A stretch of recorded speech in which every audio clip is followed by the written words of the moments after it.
Hello, my name is Abby Yates, and today for my Heroic Imagination project, first I'm going to talk about who in my eyes can be seen as a hero and the criteria per se to be a hero.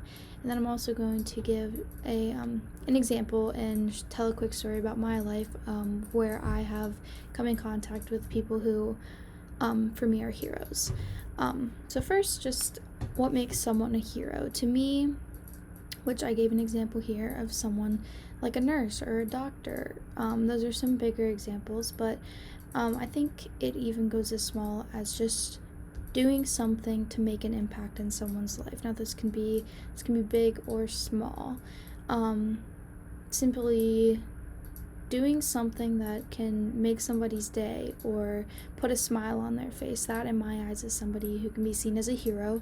And just somebody who is a kind and genuine person who is willing to wake up in the morning and decide to be a good person that day and decide to help somebody out in one way or another. Now it could be something as small as holding the door for someone who looks like they're struggling, or it could be something like getting somebody a coffee in the morning or paying for the person behind you in line. It's just simply the idea of paying it forward and helping other people out even when you have no reason to. So yeah, that is my idea of somebody who is a hero. Now, like in this picture is a picture of a nurse. There are some bigger examples in my eyes, and which is what I'm going to talk about today. So a hero in my life, so in 2015, my dad was diagnosed with a malignant fibrous histiocytoma on his left shoulder. I'm not sure if I said that right. But obviously, I was 14 at the time. I'm, in a pretty big part of my life, and to hear that my dad was diagnosed with this, now that can be pretty scary to hear. But although this may not have been anything, like it may not have been a horrible diagnosis, it could be much worse, it was still scary to me. So now you may be thinking that my hero would be my dad, which of course he is. He recovered completely. He had a surgery to completely remove it, and then he went through 6.5 weeks of radiation.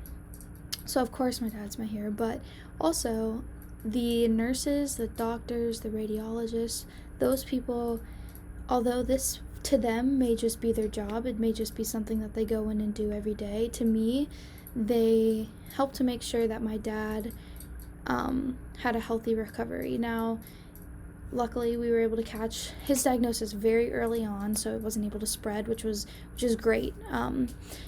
But it could have been much worse, and so they were able to go in there, get all of the cancerous tissue out, and essentially save his life. And so those people in my eyes are the biggest heroes. They go into work every single day and they do their job, and that might seem like a very simple task to them, but they are really impacting the lives of many people. Every day they have patients come in who they are able to help and they are able to cure, and that is so special to me and to many other people. Now, with that being said, how this impacted me, watching my dad go through all of this was obviously, there were many emotions. I was scared. I was, just worried for his health and worried about, how he was. And I will say that the nurses that cared for him, they were always trying to make sure that not only my dad was comfortable, but our whole family was comfortable.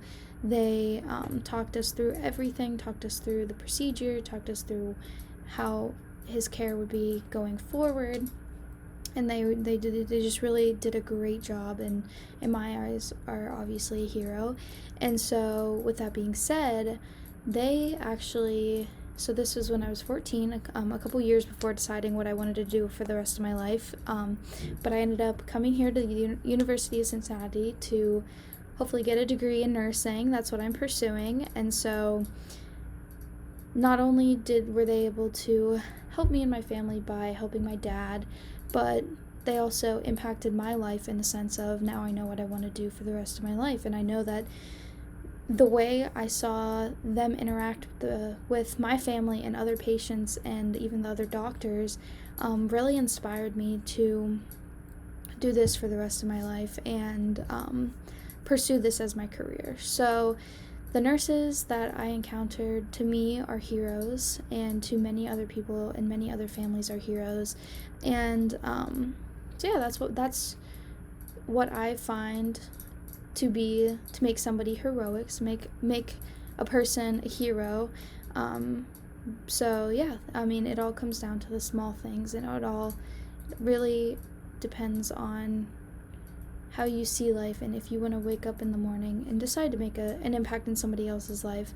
It really is a choice, and I think that the people that I've come in contact really have made such a great choice in life, and they have really impacted the lives of many. So that's my heroic imagination presentation, and I hope you enjoyed my story.